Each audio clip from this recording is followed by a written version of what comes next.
Hey guys, welcome back. We got another budget computer build today. This is a build perfect for your grandma. This one's actually for my mother-in-law, but she's a grandma and a great-grandma, so this would be perfect for her. Let's take a look at the case we got here, and then we'll go through the other parts. This case is a DIY PC case, or MA08BK. And I got this on sale. This is a decent price. And when I first got it, picked up the box, I thought surely there's something wrong with this because it has no weight whatsoever. So of course I thought, oh, it must be all plastic. Alright, so let's focus in on the case here. Here's the side panel. And here's the front of it. Not too shabby. And it's got some ventilation here. If you want to put a like an optical drive or even a floppy drive in there, it's got the spots for that. This is all plastic here. This is actually metal. The top, side panel, all metal. It's just a very, very thin metal. We got some plastic covered thumb screws back here, and they're not captured, so if you take them off, you got to make sure you don't lose them because they won't stay on the panel. But there's no way to really describe how thin these are. I mean, I could probably show you the edge here. It looks like you could slice yourself on that. It's so thin. But it was a cheap case. And if you need a case and it's cheap, I assume this would be perfect for you. And the reason I got this, I was actually looking at a Roseville case that was, around the same price, and the reason I didn't go with that one, I went with this one instead, is because that one had no support for 2.5-inch drives. There was nowhere to mount a 2.5-inch drive in it that I could see, and this one you can mount two 2.5-inch drives in here. So if you have an SSD, you can actually mount it up in here. So I thought that was perfect. So let me set this aside, and we'll see what else we got. This is the EVGA 450BR, which, 450BR, obviously 450 watt bronze power supply.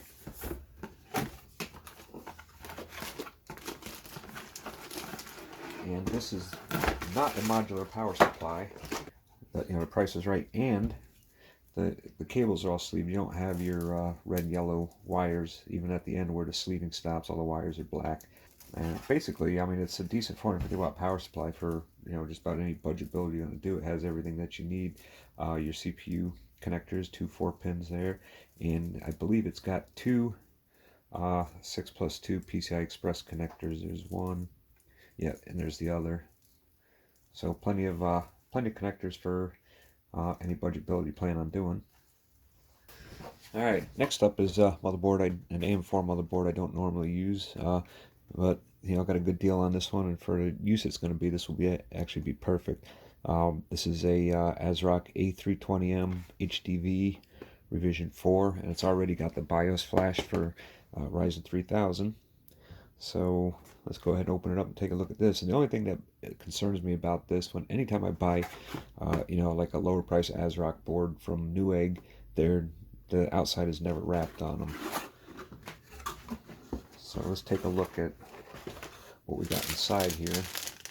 Just a plain I/O shield.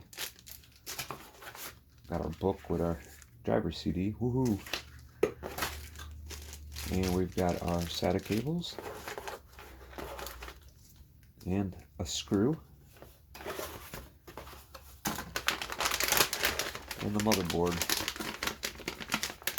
And notice, I mean, this isn't sealed either, so it does kind of make me a little nervous because I've had issues with these before.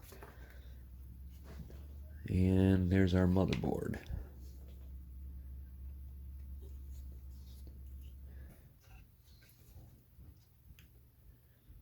Now we've even got an M.2 slot. And we've even got a sticker on the BIOS chip, so that's a good sign, because the other ones I was getting, they didn't have those, and after 30 days, if you have to do an RMA through ASRock, you need that number off that BIOS sticker there, and those other ones were lacking that, so that's a good sign. It's a nice looking motherboard too. It's black and white. Not that it's going to be seen in that case, but like I said, for what this is going to be used for, you can see, I mean, we got pretty anemic voltage regulation on here, but we're not going to need much more than that. Alright, next up is our CPU, and we're going to be using the Athlon 3000G 2-core, 4-thread CPU at 3.5 gigahertz, and has our Radeon Vega 3 graphics built into it, so it's got 3 Vega cores built in. And like I said, for what we're using this for Grandma's PC, this thing will be perfect.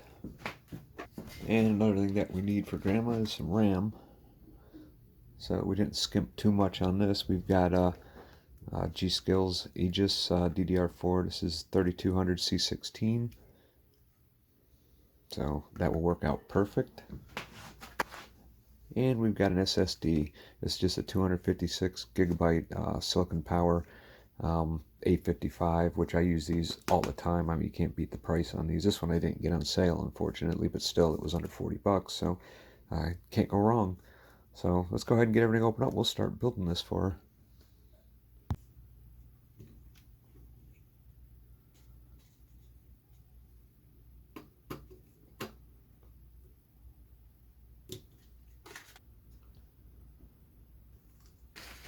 Alright, well, I just screwed up right there. I did not realize this had pre-applied thermal paste on the cooler.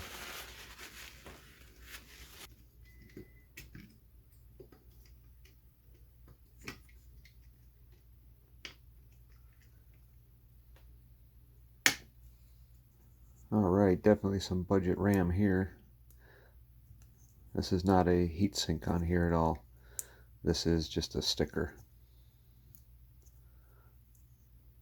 But we're not going to be overclocking it. We're not going to be pushing it hard at all, so it will be fine.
Ah yes, there we go. Everything has come to life.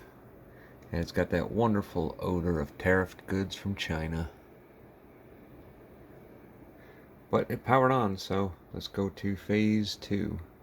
This here's what Grandma's upgrading from. An Optiplex 755.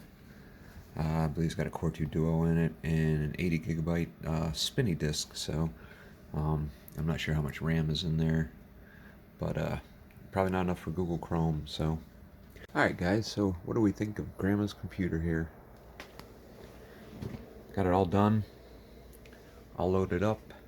I got her taskbar moved to the top like she wants. I got all her shortcuts over here that she wanted. And let's go ahead and go over parts and tell you what I think of the parts here really quick. Alright, so I think the case is decent. You got your hard drive activity light, reset button, USB 3's audio, and power button up there. The power button lights up to let you know when it's on. Decent airflow right here for the 120mm fan that's back there. The case itself is kind of thin metal, but it's lightweight, and I guess that doesn't really matter too much. Um, Actually, there was a decent amount of room in there to put everything in. I had no issues. This panel right here comes right off. And the nice thing about it is I picked this one over the Rosewell case. That was the same price because the Rosewell didn't have any support for 2.5-inch drives. And this one, you can mount SSD here. You can mount another one here, as well as 3.5-inch drives.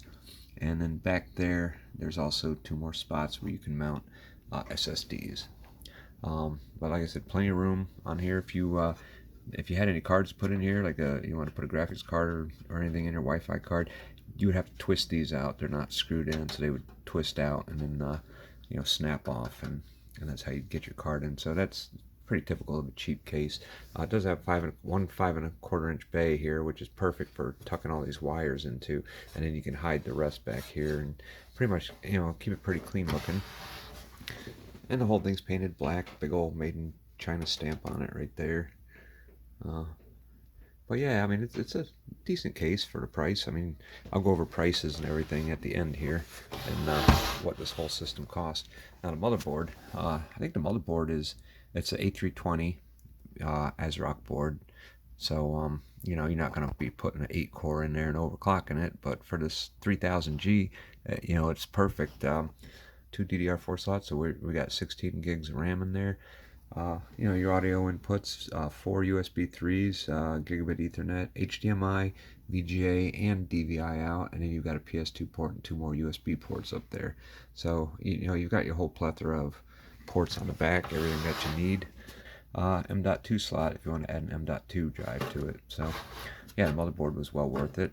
Like I said, we'll go over prices here at the end, but you'll see that was a pretty good deal on this board for for the use that we're using it for. The 3000G, of course, it comes with this little low-profile cooler. The fan doesn't have to spin very fast. It's a 35-watt, 2-core, 4-thread CPU with 3 Vega cores, and yeah, it's working out perfect. I mean, you can even do some light gaming on it. I mean, I tested this out and was able to actually play some games on it and stuff. And if you're doing, older games or 720p, there's quite a bit you can do with it. You're not gonna be playing, modern AAA titles, and especially at 1080p. But we did manage to overclock this on my X470 Tai Chi board. I got it up to 4.2 and managed to pull I think it was a 455 in Cinebench R15, so that was pretty good. The RAM, this G-Skill Aegis or whatever, it has no heat sinks on it. It's just got a sticker on it, but that's fine. It's DDR4 3200 C16, so it's plenty fast for this here. Yeah, and of course our silicon powered 256 gigabyte SSD. I love these. I didn't get this one on sale. This was, I think, $39.99, but like I said, we'll go over prices here in a minute. Yeah, it's a perfect cheap SSD for upgrading older systems or putting it in a budget system like this one here. And like I said, this thing's only going to be on the internet, Facebook and Facebook games and other little games that she plays, email, stuff like that. She likes Google Earth. So yeah, Grandma's going to be very, very happy with this one. And of course, her power supply. It's a 450 watt, 80 plus bronze EVGA brand. And of course, EVGA didn't make it, but they got their branding on it. So it does have a warranty and all that. And the price, couldn't beat the price. And for the system that we got here, 450 watts is overkill, but that's about the lowest that you can get these days. So plenty of overhead on this power supply right here. So anyways, let's go take a look at the prices, and then I'll let you guys go. Alright guys, so let's talk about price for a minute, for the price for the system here and all the individual components. And I'll put links down below for all the individual parts in case you want to build a system like this or use any of these parts. Alright, starting off with the CPU, the Athlon 3000G. I know everybody on YouTube talks about this as a $50 CPU, and the MSRP may be $50, but it's a pretty hard CPU to find. And due to the laws of supply and demand, I didn't find it for $50, but I found it for $59.99, so $10 over MSRP. But still, 2 cores, 4 threads, 3 Vega cores, and 4 socket for $60. That was a pretty good deal. So I snagged that. The DIY PC MA08-BK micro ATX case Comes with two fans, 120 millimeter blue fan in the front, 80 millimeter exhaust fan in the rear. $26.98, so that was a deal that can't be beat. The EVGA branded 450 watt bronze non-modular power supply, $39.99, so that was a pretty good deal there. The RAM G-Skill Aegis 16 gigabytes DDR4 3200 C16. That was $69.99, and I know sometimes you can find a better deal on Newegg when it goes on sale, but nothing I was looking at was on sale. This is actually the best deal that I could find at the time, and it's still not that bad. 16 gigs of DDR4 3200 for $70. That's pretty good. The Silicon Power 256 gigabyte SSD. I didn't get this on sale this time. I paid $39.99 for it, which is still, a decent price for an SSD. But a lot of times you can find these from $29.99 to $31.99 on sale. So, keep watching for that. And the motherboard, the ASRock A320M A320 motherboards, micro ATX motherboard that I was able to pick up for $54.99. So, that's a pretty good deal. So our total for Grandma's PC comes to $291.93 in parts. Add to that your tax and shipping. The grand total is $325.47. So Grandma did pretty well for herself here, and there's no excuse for you not to go out and build your grandma a computer. Granted, the price would have probably been a little cheaper if it weren't for the tariffs, and then once you add tariffs to these parts, the price goes up. So then of course sales tax goes up. So you're getting taxed extra on some of these things now. But if you look around, you can find good sales and good deals, and still do pretty well. Like I said, parts list is down below if you guys are interested in any of these parts. And I hope you guys found this interesting, and we will see you on the next one.